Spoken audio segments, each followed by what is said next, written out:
আমরা ব্রাজিলকে ভয় পাই না এমনটা বলেছেন মোরক্কোর তারকা। অর্থাৎ ব্রাজিলকে কোনো পাত্তাই দিচ্ছে না মোরক্কো। গত বিশ্বকাপে রোনালদোকে কাঁদিয়ে এবার ব্রাজিলকে হারাতে চায় তারা।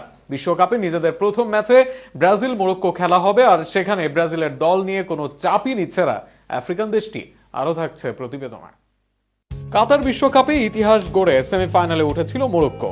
আফ্রিকার প্রথম দেশ হিসেবে শেষ চারে জায়গা করে নেওয়া সেই দলটি এবারও বিশ্ব মঞ্চে নিজেদের সামর্থ্যের জানান দিতে প্রস্তুত। আর সেই মিশনের শুরুতে তাদের সামনে 5 বারের বিশ্ব চ্যাম্পিয়ন ব্রাজিল।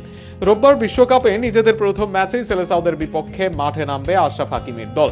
তবে ম্যাচের আগে মোরক্কোর শিবিরে ভয় বা বাড়তি চাপের কোনো ছাপই নেই, বরং টানা 29 ম্যাচ অপরাজিত থাকার আত্মবিশ্বাস নিয়ে তারা নামছে ব্রাজিলকে চ্যালেঞ্জ জানাতে।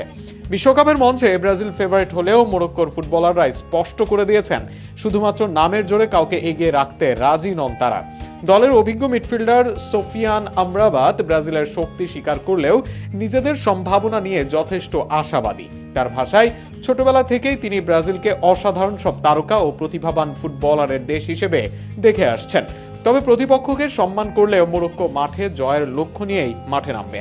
আমরাবাদ বলেন, ব্রাজিলের প্রতি আমাদের যথেষ্ট সম্মান আছে, তারা দুর্দান্ত একটি দল, কিন্তু আমরাও নিজেদের সেরাটা দিতে প্রস্তুত। আমরা তাদের হারাতে চাই এবং বিশ্বাস করি সেটা করার সামর্থ্য আমাদের আছে। মোরক্কোর আত্মবিশ্বাসের পেছনে রয়েছে সাম্প্রতিক দুর্দান্ত পারফরমেন্স।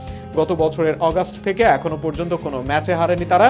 এ সময়ের মধ্যে আফ্রিকান নেশনস চ্যাম্পিয়নশিপ, আরব কাপ এবং আফ্রিকান কাপ অব নেশনসের শিরোপা জিতেছে উত্তর আফ্রিকার দেশটি। ফলে বিশ্বকাপে তারা শুধুই অংশ নিতে আসেনি, বরং বড় কিছু করার লক্ষ্য নিয়ে এসেছে।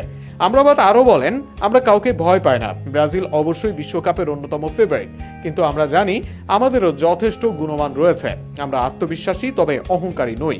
বিনম্র থেকে লড়াই করতে চাই। কাতার বিশ্বকাপে ক্রিস্টিয়ানো রোনালদোর পর্তুগালকে বিদায় করে বিশ্বকে চমকে দিয়েছিল মোরক্কো। এবার তাদের লক্ষ্য আরও বড়।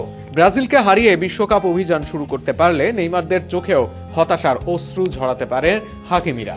আর সেই স্বপ্ন নিয়েই ফুটবল বিশ্বের অন্যতম হেভিওয়েট প্রতিপক্ষের সামনে দাঁড়াতে যাচ্ছে মোরক্কো।